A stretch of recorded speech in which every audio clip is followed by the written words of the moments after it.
recorded and made available to you after the webinar. To begin, thank you so much for joining today. For those who I haven't met, my name is Ashita and I'm the chair of the City Switch National Steering Committee. This session is part one of our two-part webinar series on the City Switch Circularity in Offices campaign. Today's webinar is going to focus on circular materials in office fit-outs and strip-outs. And we're very excited that we've got Michelle from MPA joining us today, which is extra exciting because MPA were also recently awarded as a City Switch champion for 2025. So really happy that Michelle could be here today. Part two of the series is this Thursday, and we'll explore operational waste in the commercial office space. So if you haven't registered for that one yet, please do so. If you have any questions throughout the session, please feel free to drop them into the Q&A box, and we've got time allocated at the end to go through and respond to your questions. Next slide, please. So before we begin, I would like to acknowledge the traditional owners of the lands I'm joining you from today, the Gadigal of the Eora Nation, and pay my respects to their elders past, present, and emerging. I also extend that respect to any Aboriginal and Torres Strait Islander peoples joining us today. Next slide. Thanks, Mike. So I'll just do a quick intro on City Switch. Many of you may be quite familiar with it already, but for any newbies on the call, City Switch is a free program helping office-based businesses on their journey to net zero. It's open to any type of business. As long as you have an office, you can be part of City Switch.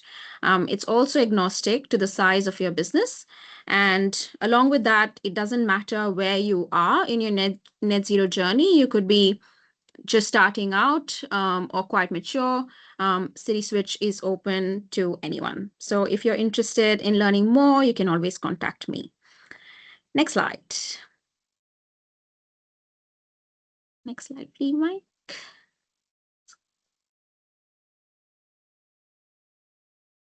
Oop.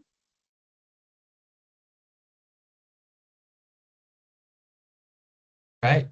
Thank you, Ashita, for the introduction. So I'll be the host of today. I am joined by Michelle at MPA. I work at a broad consultancy and I'm a principal within the circular economy team. I have over 7 years experience in waste, circular economy, with a very high focus on the commercial office sector. I'm a NABERS waste assessor and have a lot of experience in managing fit outs and strip outs. Today, we've got 3 learning outcomes that we're going to try and get through. So the first one is understanding what circular fit outs are and what benefits that they can provide you. The second is planning your fit out and strip out. What are the key things that you need to consider? And the third is a case study from MPA, as well as practical takeaway actions that you can take back to your offices at the end of this session. So to go over the agenda, we'll cover what circular fit outs and why they're important. We'll talk about planning your fit out and strip out. We'll go over the case study from MPA and finish off with practical actions and question time. That, as Ashita mentioned, if you have any questions throughout the session, feel free to drop them in the Q&A and we'll circle back to them at the end of the session. To begin, it would be great just to have a quick poll just to understand on everyone here in the call who has a fit out, refurb and office move coming up. Is it in the next 12 months? Is it 1 to 2 years from now? Are you right in the midst of the project, or you have no plans yet? And I will just pause to see what those responses are.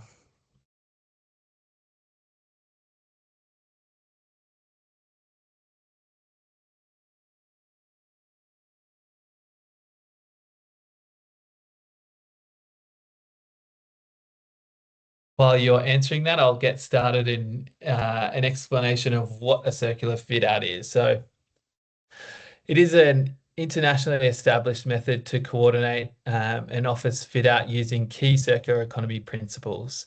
Those principles are eliminating waste, so looking at materials that are designed for reuse, they're durable and they can be recycled at the end of life, and utilize recycled content, which is a key priority of the circular economy. We're looking at utilizing products and materials that are designed for repairability, designed for disassembly, and can be leased or offered through take-back schemes at the end of life.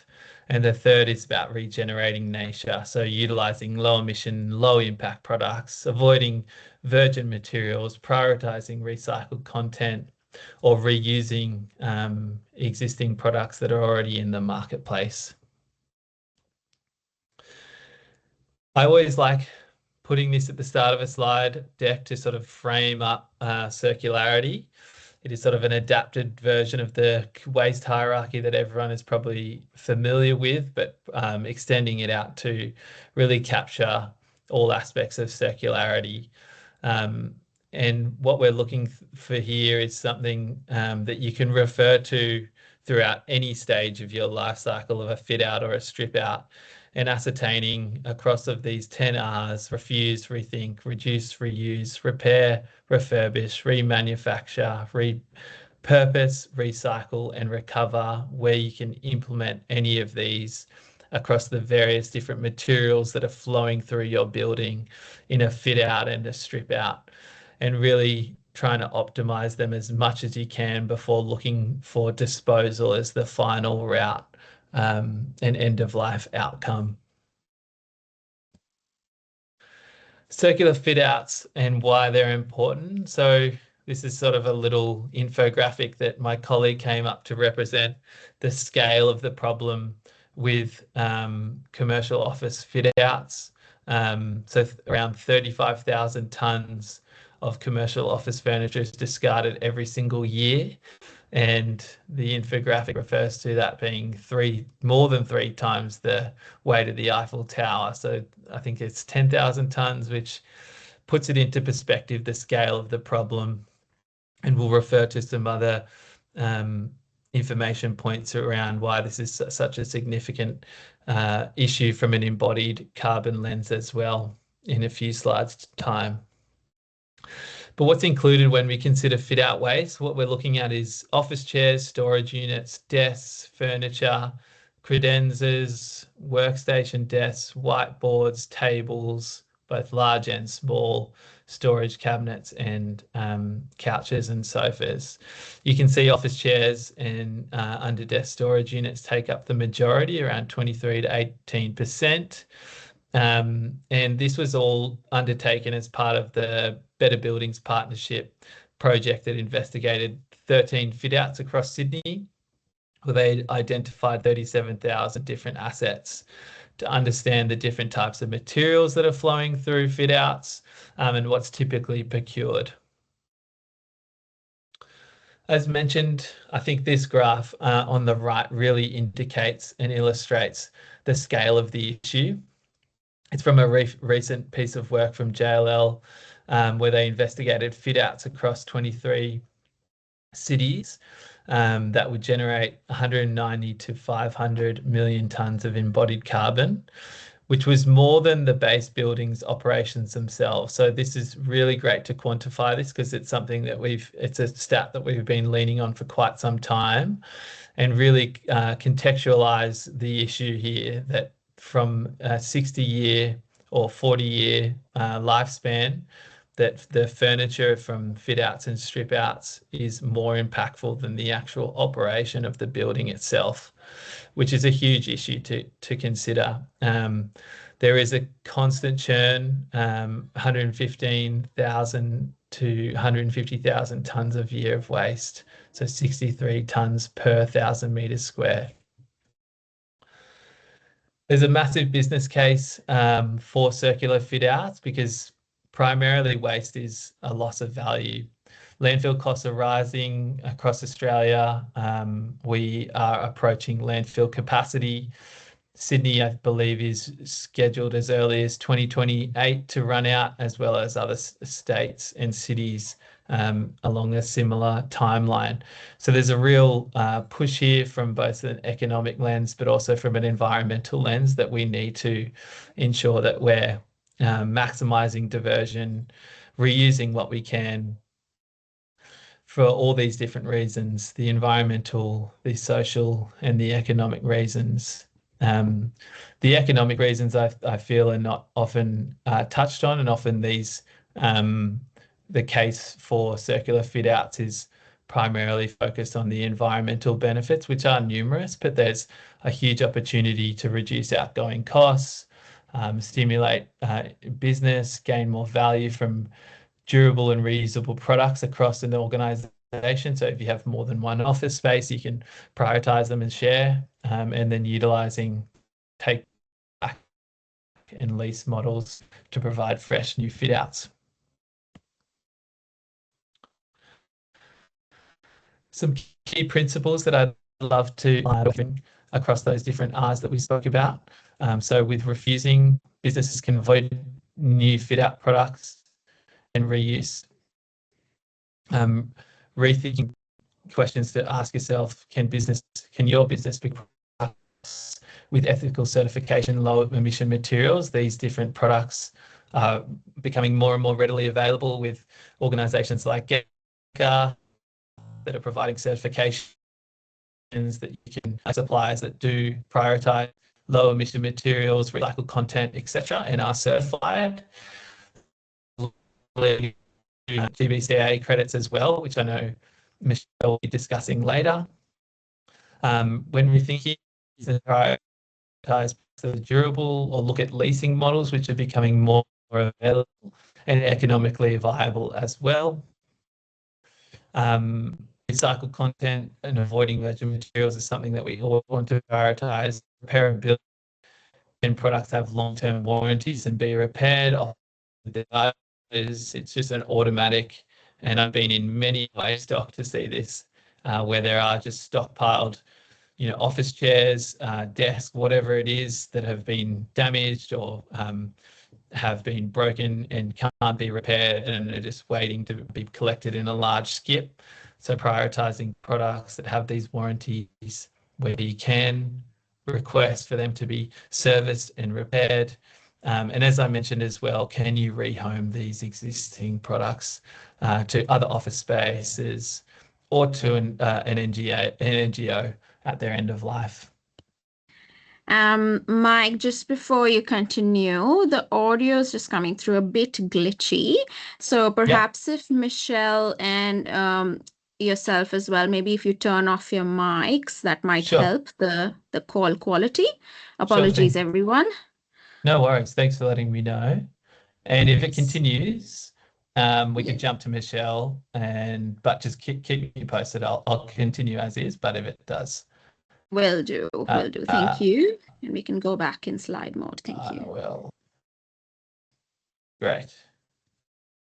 Give me a second.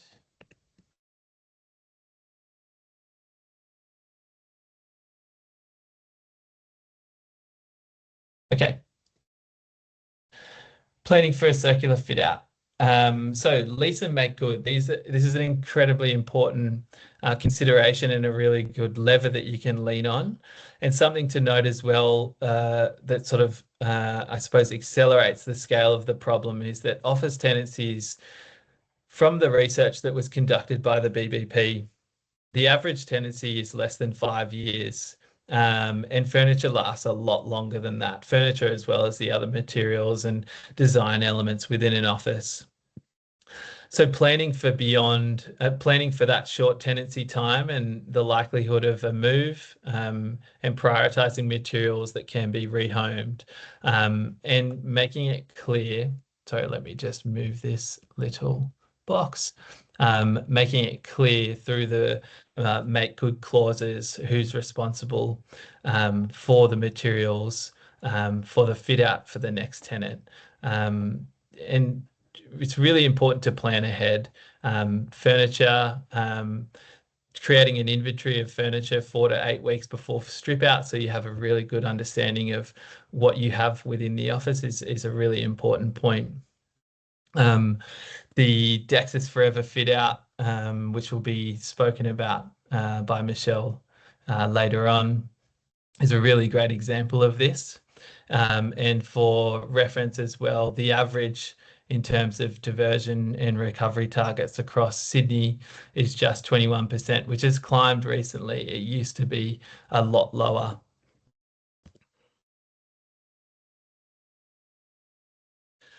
So priority number one is setting up that asset register. I've provided a little example here of what that could look like and what the assets are, outlining their repairability as well as their end of life. And their end of life is dependent on the materials. So it's really important to understand from a recovery point of view that recycling facilities want things that are can be disassembled. You can imagine that in an office chair, you have multiple different materials. You have the textiles, you have the plastics, the hard plastics, the metals within the framing.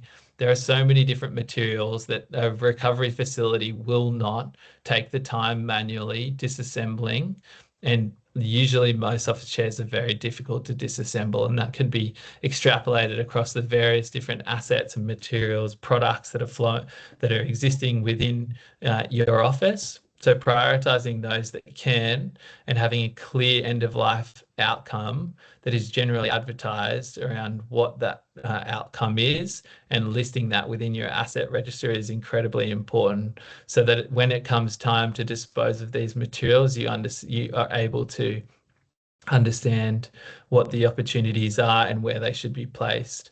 The BBP have a great directory for this, a reuse and recycle directory that you can look at to understand if there are reuse and donation partners that you can lean on, or if there are recovery pathways that you can maximize those outcomes.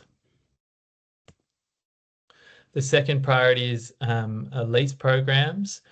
So considering furniture and rental leases, Koskela is a Sydney-based furniture design company, and they offer subscription-based models for office furniture that is quite a cost-competitive model that you could investigate, where they would come back and take the products that you have at their end of life. So that's avoiding significant amounts of waste, furniture depreciation, and the inflexibility of needing to move and having all of these different products within your office environment.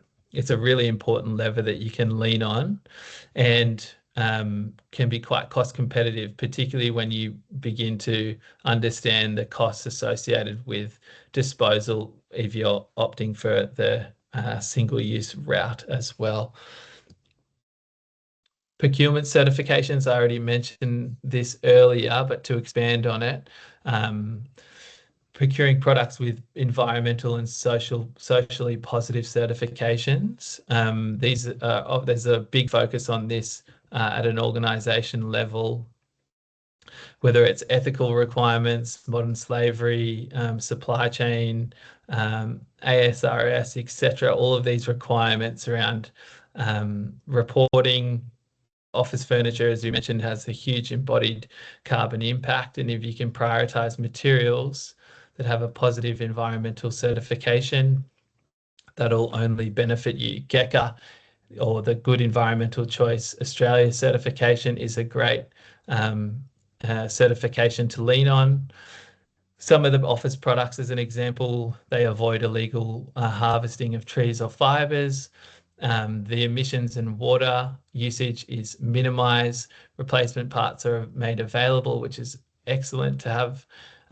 They limit on metals and any sort of heavy carcinogenic products. And of course, the workers are provided fair and equal pay.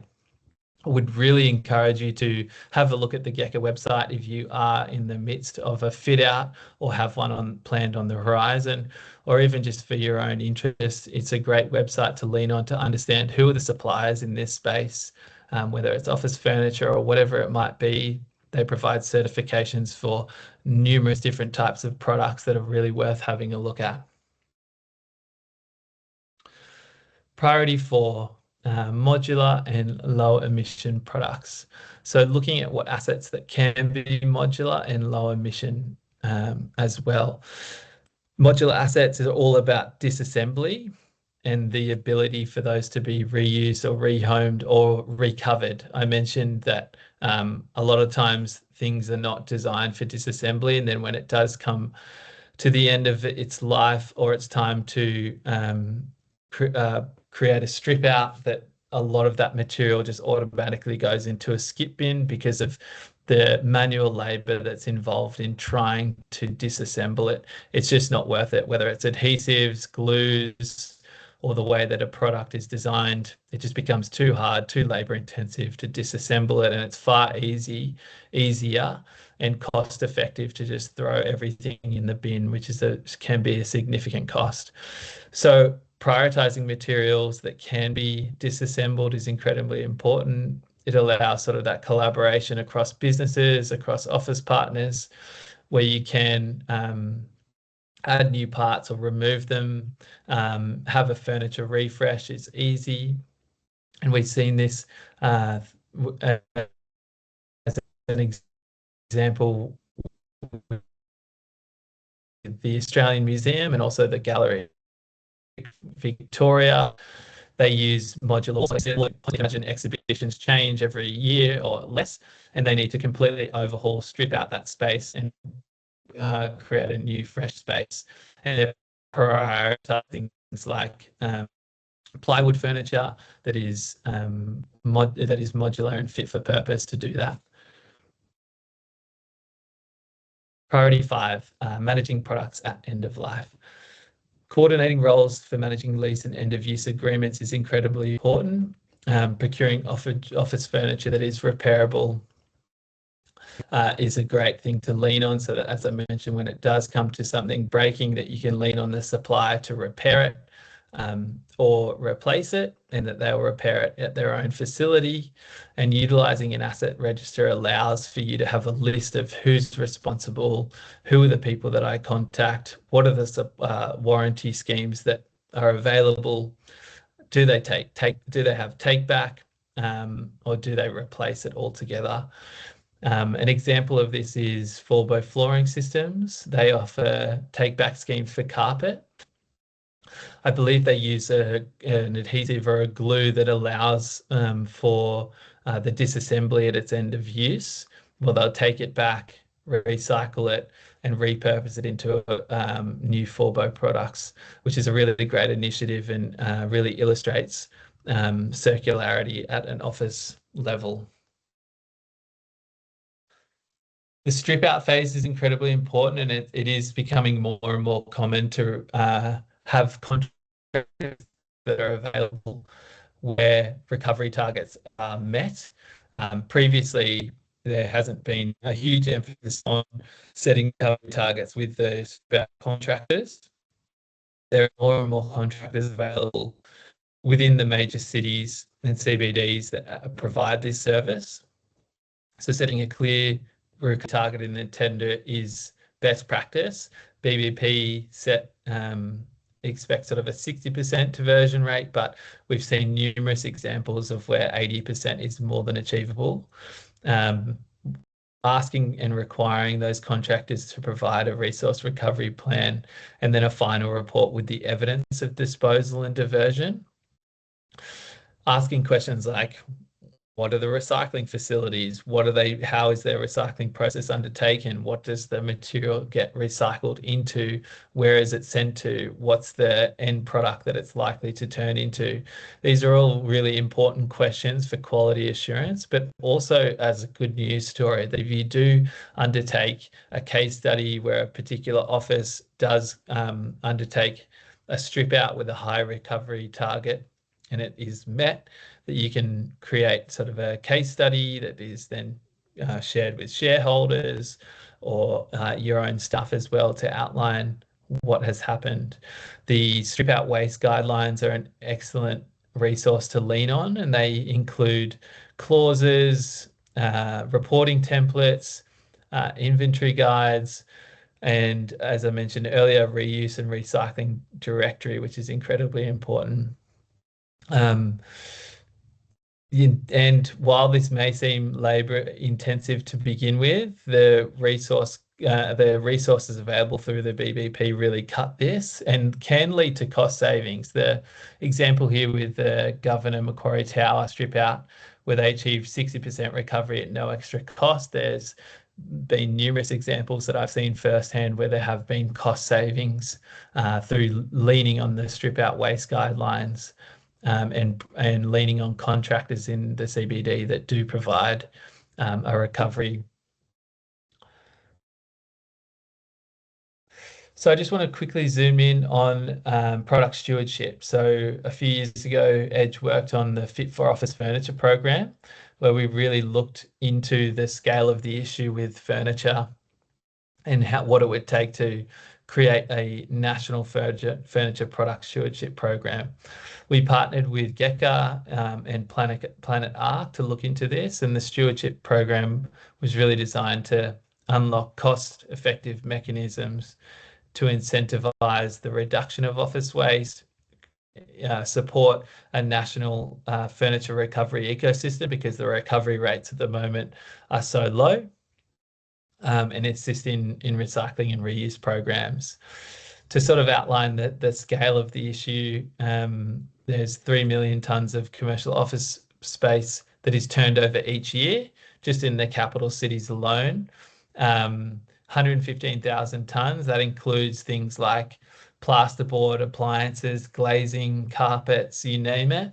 And when we investigated this in 2023, recovery rates were around 25 to 60. Loose furniture typically makes up around 20% of all strip out materials by weight and is the most difficult, as I've mentioned, due to the different sort of modularity of furniture to recover that material. There's 35,000 tonnes of loose furniture. This outlined what was in scope, so coffee tables all the way down to office chairs. And this outlined why the need for stewardship. So the building, the lease ends, there's a strip out, there's a contractor that's appointed. Oftentimes there isn't any recovery targets that's outlined. Sometimes there's obviously the time element. So depending on how much lead time there is to a strip out being underway, time is precious, and the disassembly and dismantling of materials is often done as efficient as possible to reduce costs from a contractor point of view. Anything that can't be recovered is sent to landfill, and that at the time of this study was 95% of all commercial furniture was going to landfill. So a significant issue that we look to uncover. The furniture product stewardship program is currently on hold, and is largely up to organisations at the moment to try and push for this to be done internally rather than at a national regulatory point of view. Now I will be passing over to Michelle from MPA just to cover off who they are, what they do, what her experiences are, and share a few examples as well. So let me know, Michelle, when you'd like to go to the next slide, and I'll pass over to you. Thanks, Mike. Thanks, Aisha. I'm a design manager at MPA, and I have over 25 years experience in workplace and construction. MPA specialises in building workplaces and mostly as head contractor or as a construction partner. In my role, I assist with the design finalisation through innovation, buildability, quality and cost control. To complement my design management role for the past 6 years, I've maintained my Green Star accreditation and assisted in the success of many sustainability pursuits. Next slide. Thanks, Mike.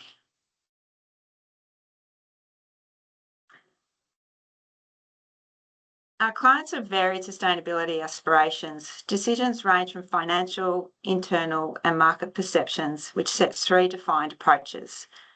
Best practice is the baseline of material selection, low toxic paints and adhesives, and efficient lighting and indoor air quality. Alignment to particular sustainability notions is a hybrid approach from a range of certification tools that can appeal to an organisation. For example, circular economy and people health and wellbeing are core pursuits. This can be scrutinised and best supported by a sustainability consultant to navigate greenwashing allegations.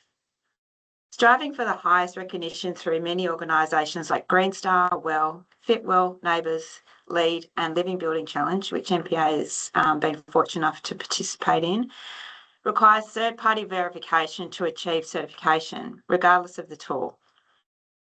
This will set the benchmark for healthy and resilient and sustainable buildings, and this is a formal structured approach. This is all great approaches and it's dependent on your desired outcome and financial position. I personally love being involved in the most progressive and innovative approaches as it takes the whole team to achieve the right outcomes. A healthy space for occupants, which requires without a doubt a well-considered clean building. Next slide. Thanks, Mike. For the past 18 months, the GBCA has been piloting the new fit-out tool. The tool was created to respond to key sustainability challenges shaping today's market. Replacing the interiors tool, which has been around for many years, is a more structured and heavily on circularity and lowering embodied carbon, healthier interiors and a best supply chain transparency. MPA participated in 2 pilot projects with NDY Sustainability Consultancy, whilst the tool was under development with industry engagement.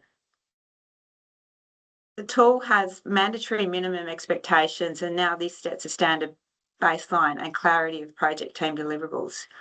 A set of targeted credits achieves credit achievement and in some cases exceptional performance, striving towards the optimal star rating. MPA delivered the first certified Green Star 5-star fit-out project for Dexus, the Forever Fit-out, earlier this year. The tool has enabled accountability, consistency across the volume of Dexus assets. NDY with GBCA and Dexus developed a robust set of criteria to enable longevity. Dexus, with their Forever Fit-out, is definitely a new breed of ready-to-work spaces. This is short-circuited traditional spec suites, redefining disposable spec suites into quality, adaptable, ready-to-work spaces with the ability to survive multiple tenant cycles. A flexible and sustainable office solution that drives premium without complexity and waste of traditional fit-outs. At 1 Bligh Street, this was designed in future in mind, with possible subdivision from 1 fit-out, which is currently tenanted by CFC, post their duration of that tenancy, up to 4 tenancies in future using the same kit of parts. Appreciate there is a level of complexity with services and compliance for modifications, which would overlay this simplified Lego approach of componentry. Dexus does not shy away from any of this. To start, the Forever Fit-out is as clear as what it stands for. It is a fit-out that can last forever. As a landlord with multiple assets, a born opportunity to reprogram the traditional fit-out approach. Interestingly, the fit-out tool could not have come at a better time. Using the Green Star fit-out framework, the design was clearly defined by the criteria. We work with Dexus, Woods Baggett, lead consultant, DBS Services NDY for Sustainability, to develop a robust scorecard under the new fit-out tool, embracing circularity, modularity, low embodied carbon, and a minimisation of a destructive demolition cycle. Dexus does retain ownership of the embodied carbon as the owner of the fit-out, while tenants benefit from using a high-performance, low-carbon workplace. They are able to leverage the whole fit-out under the new Green Star fit-out tool, the circular category, which is product as a service. The whole fit-out is considered a product as a service. During the 6-month design phase, the team focused on future reuse and disassembly, testing modular pod systems, partition systems, furniture, workstations, lockers and lighting, which led to an agreed kit of parts that is being rolled out nationally to additional forever fit-outs.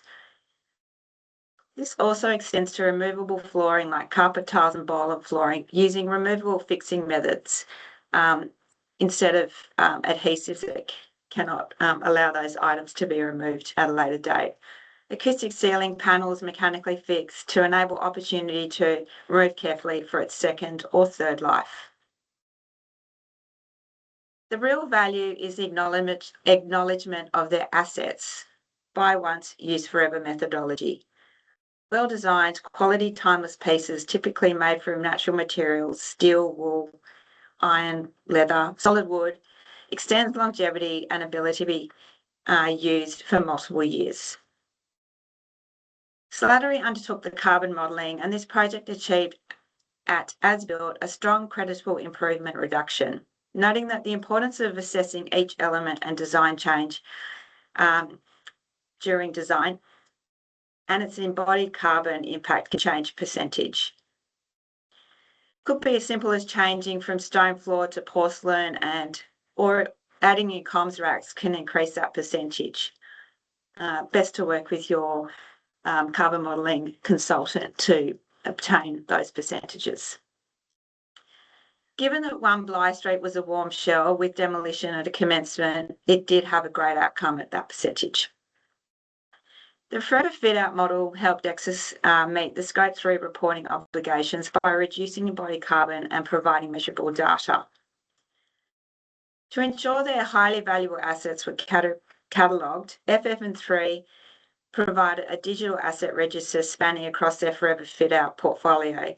The digital inventory tracks every component, material, modular element in the space so that the fit-out can be reconfigured, reused, maintained over multiple tenant cycles without demolition. The fit-out tool, the Green Star fit-out tool that is, has an emphasis on the head contractor responsibilities. Greater focus on supporting occupant wellbeing, which MPA had great control from the moment we arrived on site. Our team, temporary occupants to admit, have more provisions with on-site sustainability training, gender-specific facilities, and ranging of PPE sizes seem like small adds to that period, but a huge impact to our team on site during construction. We undertook targeted toolbox talks and included wellbeing programs. In addition, our waste diversion credits were very stringent, and we were heavily tied back to the design team, given that their approach to the base building and its current state. Warm shell and existing fit-outs to be stripped out can impact how the waste diversion targets can be achieved. The new tool credits rely on each other. The project achieved a 95% of total recycled material or waste diversion through the demolition of fit-out works, which was a really great outcome for this project. Next slide, please.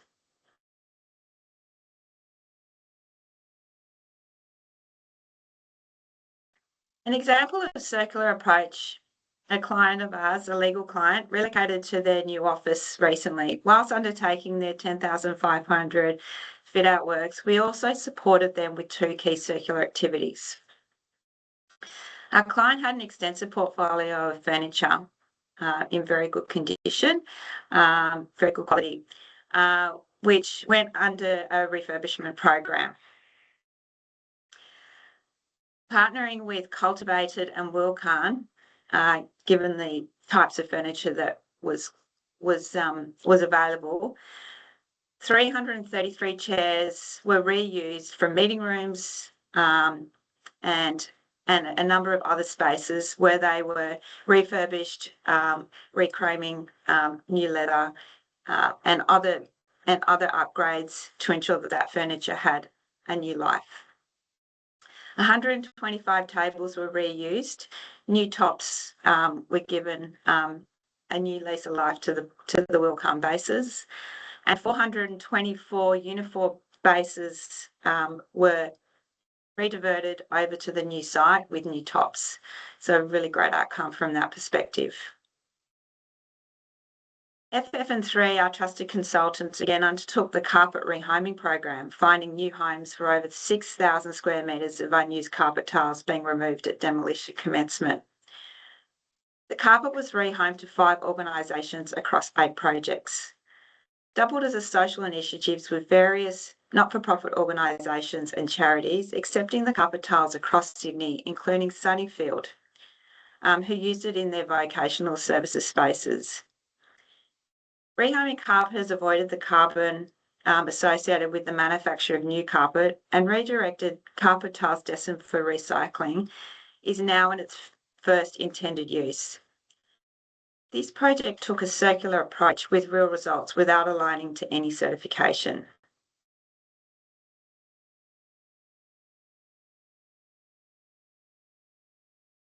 Some key considerations to leave you with is whilst you consider your own sustainability approach.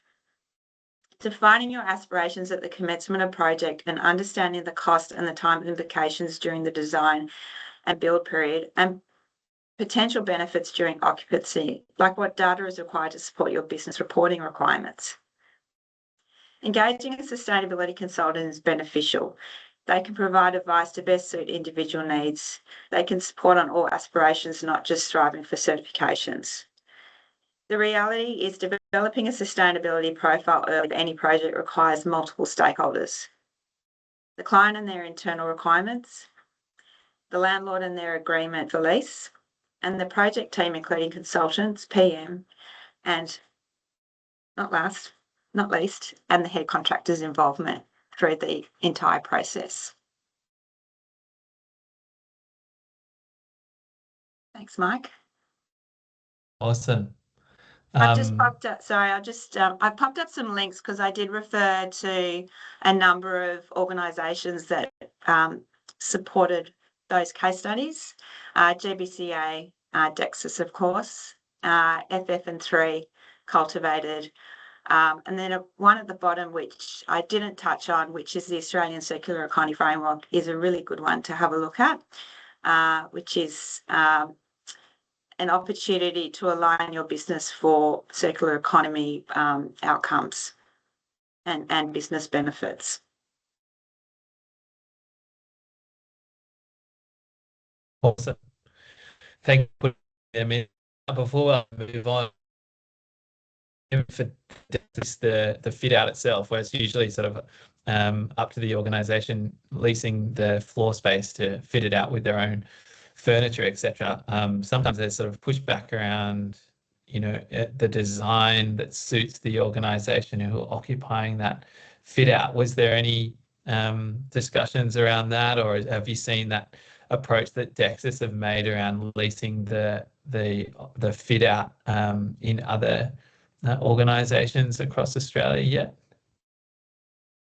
Sorry, cut out. Was the question around tenant specific, their overlay? Yeah, exactly. Like Dexus is Yes. the example of them fitting it. Good question. Yes. So even though the first forever fit out was commenced as a spec suite, they were fortunate to obtain a tenant commitment during the design period. So whilst Dexus hold the design, hold the procurement, the tenant had the ability, so that's CFC, had the ability to overlay their requirements, and Dexus was definitely adaptable to undertaking and integrating their requirements in alignment with the forever fit out methodology. So that included some and have you seen that? Sorry, what was that, Mike? No, keep going. What the modifications were? Oh, yeah. So the modifications included floor finish changes, overlaying their own AV, which is critical to some businesses, and nuances in comms requirements was integrated into the fit out.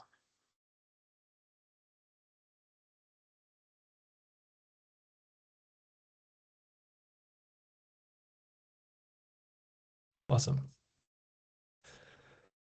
Alrighty, well, just noting time, and if I do break up, if there's connection issues, please let me know, but I'll continue on. So before we get into questions, just a few slides to sort of wrap things up for you to have some practical actions that you can take away. If your lease space is already designed, try and utilize the furniture that's provided as much as possible. Really have an understanding in the back of your mind the environmental impact of, design refreshes or keeping things fresh. If you do need to look at changing furniture or the design elements within your office, look for options that allow for leasing, and really try and avoid disposing of any unnecessary waste. Utilize the BPP recovery and reuse inventory, where you can understand and ascertain if there is an option for that furniture to be donated or shared across your own organization. If you're looking to refurbish suppliers and engaging with suppliers who do offer take-back models is incredibly important. Procuring certified and recycled content is also important, and exploring leasing models. There's so many now flow-on effects from your own embodied carbon and climate reporting requirements to cost savings that this can benefit, as well as the environmental element as well. If you're designing from scratch, start with an asset register. Even if you are already leasing a space and you own furniture, I definitely would encourage you utilizing the BBP's asset register to understand what can be reused or repaired. Are there certain furniture items that are continually breaking? Taking note of those and the supplier and what the recovery outcomes are at the end of life. Look at GECA. It's an awesome sustainability certification that you can lean on, where it outlines those suppliers that are GECA certified, and looking at petitions and floorings that contain recycled content, or as the flooring example I shared earlier, that have a take-back scheme at the end of life.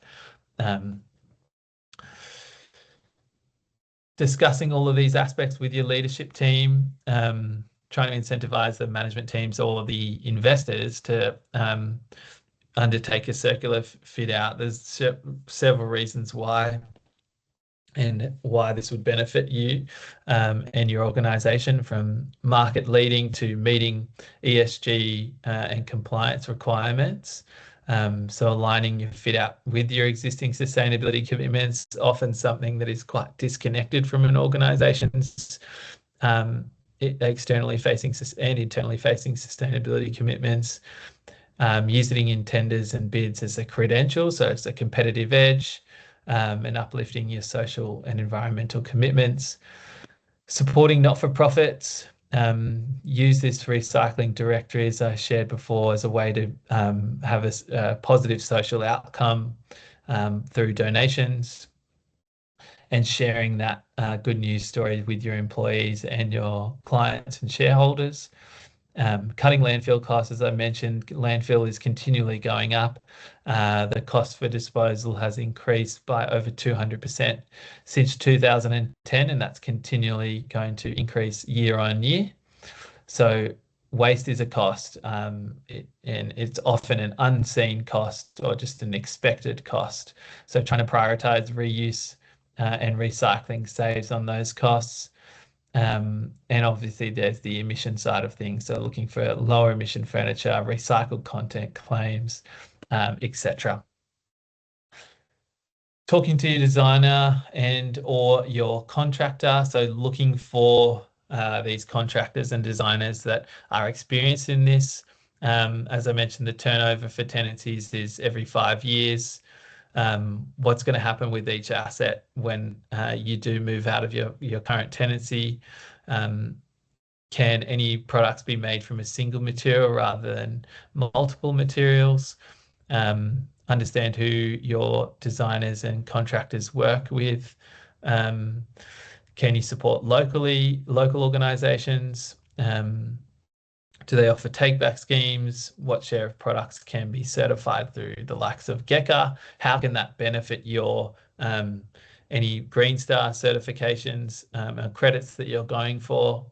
And low emission products and leasing models, can they be leased? We shared the example of Koskela as a Sydney-based organisation that provide leased out furniture.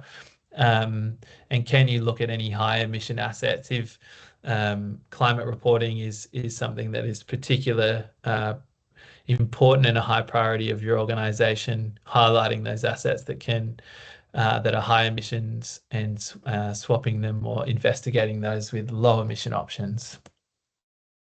So we'll go to the questions. Before I stop sharing my screen, I just wanted to share some of these key resources, and I will be sharing the slide decks through City Switch after this. So you're welcome to have a look at all of these resources that are available: the BBP fit out toolkit, the strip out waste guidelines, which is an excellent resource, highly recommend that one, the circular procurement guideline, and the City Switch waste guide for offices. All of this is free and available, and as I mentioned, highly recommended.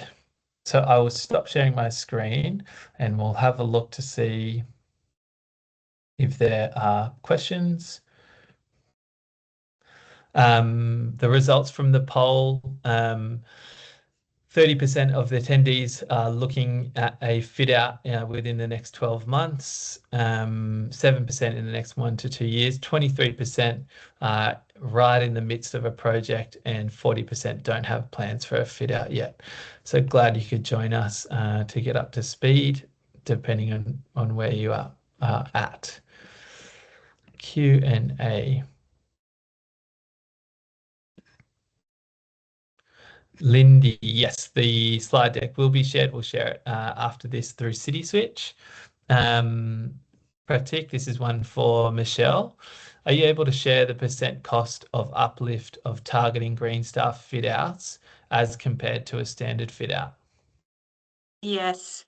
So typically we look at 10 to 12%. So that is the uplift in typically services, and then the administration requirements from all the subcontractors, because there's a lot of validations and reporting that needs to occur, which also would include the uplift on consultant fees as well. Great. I hope that answers. And this is one potentially it'd be great to have your insights, Michelle, on your perspectives.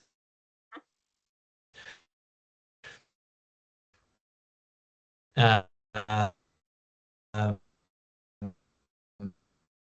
how successful what have your experiences been with furniture as a service? Has there been much uptake across your clients? And the final question is, how do you account for embodied carbon with furniture as a service product? The first question was that furniture suppliers who provide product as a service? Correct. Yeah. So the leasing arrangements. Yeah. So we only know of a couple, to be honest. There is Koskela that Mike talked about, which has an excellent program. So that their stewardship program allows the return and the replacement of furniture items. The other is Living Edge, that also provides that service. There is a number of hybrid options which would have to be negotiated with the supplier. A couple of the workstation suppliers would have hybrid programs. There is a lighting company. I can share that afterwards with Mike. The name escapes me, but there is one.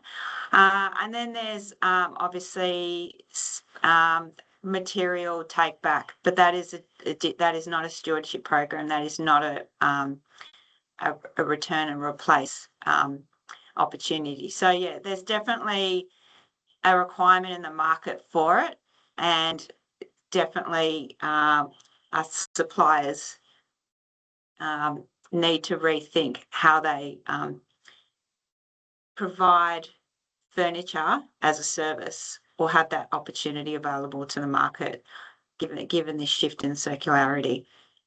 And what's your experience Yes. been in uptake in sort of the cost competitive nature of some of those examples that you've seen, whether it's lighting or furniture like Koskela? Is it you see uptake? To be honest, I haven't seen a lot of it on our projects, but I know that it does exist, but it's not as common as it should be. And any insights on sort of the cost element, like from your experience, or not? Have you not seen what it stacks up against sort of the standard practice? Yes, so apologies, I cannot give a response on that because I don't have that transparency. No, that's fine. But And I just to your predict it's example, not dissimilar to owning a car or leasing a car.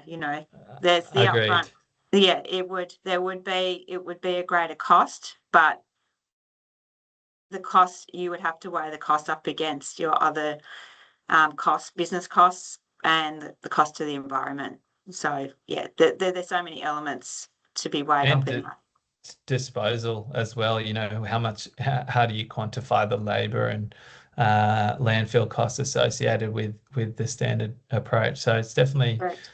an opportunity for sort of a deeper investigation. And when you mentioned how you'd account for embodied carbon, Jess, it would depend, but an asset register would be integral, and compared it to business as usual, where you're quantifying the carbon impact from disposal, particularly with products or furniture or elements of the design of an office that will likely go to landfill. I'd imagine that's where a significant amount of the embodied carbon would be avoided, and how you'd report on that is that it would be reused, redistributed back to the organisation and have an extended life. And the extended life would be dependent on the product that you're using as a service and what that lifespan is likely to be. So you'd largely be looking at the avoided landfill and disposal impacts. That looks like we covered off anyway, sort of right on time. Ashita has mentioned that already. There's the webinar on Thursday that is really trying to prioritize investigating operational waste and how to optimize your diversion, behavioral change. And we have some exciting guest speakers as well joining that one, looking at organics, recycling, how do you change staff behaviours, which is such an important aspect of any office waste behaviours and operational waste, as well as someone from Reground. So highly encourage you to sign up to that one. It's another lunchtime session for an hour between 12 and 1 on Thursday. And we'll leave it at that. I really appreciate you joining, Michelle, and sharing your insights and experiences across your in-depth career in fit outs and strip outs. So thank you for joining us. Thank you. Thank you all for joining. As mentioned, we'll be sharing the slides. We have recorded the session, which will be going up on City Switch's YouTube. And I hope you have a great rest of your day. Thank you.